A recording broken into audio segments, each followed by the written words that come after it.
문재인 정부가 출범한 지 100일이 지났습니다. 문 대통령의 후보 시절 대선 공약들이 하나둘씩 실제 정책이 되면서 상장 기업들의 주가에 주는 영향도 커지고 있습니다.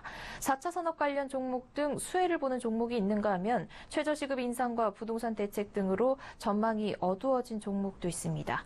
오늘 투데이 포커스에선 이 문재인 정부의 정책과 기조로 주가가 오를 것으로 전망되는 종목은 어떤 것들이 있는지, 또 이익이 하락할 종목은 어떤 것인지 김성훈 기자와 이야기 나눠보겠습니다.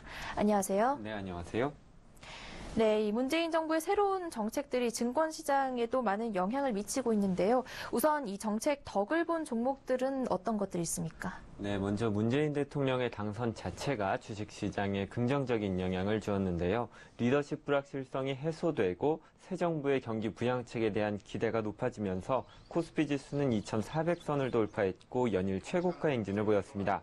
특히 문재인 대통령이 김상조 공정거래위원장과 장하성 청와대 정책실장을 선임하면서 기업 지배구조 개선에 대한 의지를 확고하게 드러내자 SK, LG, 두산 등 지주사 종목이 수혜주로 떠올랐습니다.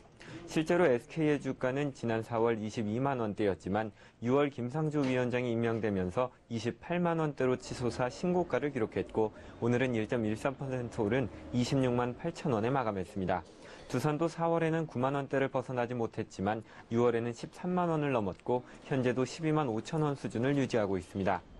문 정부가 지난 10일 발표한 건강보험 보장 강화 정책도 연초 부진했던 제약바이오 종목의 호재가 될 것으로 보입니다. 이번 건보 정책의 주요 내용은 3,800여 개에 달하는 비급여 진료 항목을 2022년까지 단계별로 급여화해 건강보험만으로 보장받을 수 있도록 하는 것인데, 이렇게 되면 의료시장의 규모가 커져서 제약업종의 매출 증대로 이어질 가능성이 높기 때문입니다. 네, 문 대통령이 후보 시절부터 강조한 4차 산업 관련 종목들도 대표적인 수혜주라고 할 수 있는데요. 이 종목들이 앞으로도 계속해서 정책 효과를 볼 수 있을까요?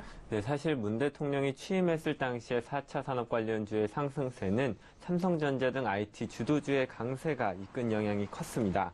하지만 앞으로 문재인 정부 정책의 영향으로 4차 산업혁명 관련주의 성장세가 탄력을 받을 것이라는 점도 분명한데요. 과학기술정보통신부는 예정보다 빠른 9월 위원장을 포함한 25명을 민감에서 뽑아서 4차 산업혁명위원회를 만들고 연말까지 4차 산업혁명 대응 범부처 종합대책을 마련할 방침입니다. 이렇게 위원회가 예상보다 빠르게 설립되면 곧 있을 평창올림픽에서 5G, 사물인터넷, 첨단주행 지원기술 등 4차 산업 관련 신기술이 시범적으로 구현될 가능성이 높고 기술을 개발하는 업체들의 주가도 오를 수 있습니다. 전문가들은 연말에 네트워크 장비, 전기차 등의 이슈가 다시 활성화될 수 있고 나아가 스마트 하우스, 스마트 도로, 스마트 도시 등 4차 산업혁명 플랫폼 구축에 대한 기대감이 높아질 수 있다고 전망합니다. 네, 이렇게 수혜를 본 종목들이 있는 반면에 오히려 새 정부 들어서 전망이 어두워지거나 손해를 본 종목들도 있다고요? 맞습니다. 우선 새로 발표된 세법 개정안으로 주가가 떨어진 경우가 있는데요. 문재인 정부의 이번 세법 개정안 중에는 법인세 과표 기준에서 2천억 원을 초과하는 구간에 대한 세율을 기존 22%에서 25%로 인상하는 이른바 부자 증세안이 담겼습니다. 이 때문에 높은 실적을 낸 삼성전자와 SK하이닉스가 2018년에 각각 약 1조 9천억 원, 4,800억 원의 추가 세금이 발생할 것으로 추정되면서 일시적으로 주가가 떨어졌습니다. 하지만 전문가들은 IT주의 경우 탄탄한 실적이 뒷받침돼 있고 정부의 4차 산업혁명 정책이 가시화되면 증세 충격에서 벗어날 것으로 예측합니다. 세법 개정안과 같은 날 공개된 파리부동산 대책은 건설 관련주에 악영향을 미쳤습니다. 파리부동산 대책으로 서울 전 지역이 투기 과열지구로 지정됐고 서울 11개구와 세종시는 투기 지역으로까지 중복 지정되면서 건설주 주가는 크게 떨어졌습니다. 하지만 대책 발표 이후 첫 투기 지역 분양인 공덕 SK 리더스뷰가 경쟁률 34대 1로 청약에 성공하는 등 청약 실적이 좋고 대형 건설 업체들의 경우 해외에서도 수익을 내고 있어 건설주에 대한 우려는 사그라지는 추세입니다. 네, 이렇게 일시적인 하락에 그친다면 다행이겠지만 정책 기조 때문에 앞으로의 전망이 나빠진 종목들도 있을 것 같은데요. 어떤 것들이 있습니까? 네, 유통, 편의점, 통신, 유틸리티 등의 종목은 문정부 정책으로 내년 이익 하락이 예상되면서 전망도 어두워졌습니다.